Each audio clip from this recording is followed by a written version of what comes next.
They forced their curtains as close as possible to scare to look out the window and see what they shouldn't have to begin with.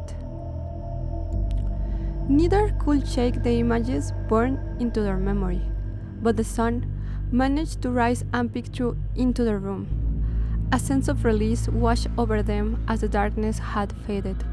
The boys left their beds and traveled to the kitchen to try a second time to tell my grandmother what they saw that night. They tried to get a handle on what they saw, but it was as if they couldn't explain it. Again, my grandmother brushed them off, with a coffee and a newspaper more important than their story. She told them to climb the mesa and investigate. The boys wrangled the friends who shared the experience with the night prior as they passed on their bikes. The friends stayed on the dirt road, looking up at the mesa as my father and uncle looked up to see any evidence of the hell-burning fire they witnessed together. The mesa wasn't much taller than an average one-story house, so the brothers took less than 2 minutes to climb to the top where the nightmares took place. When they got to the top, they were hysterical and also relieved.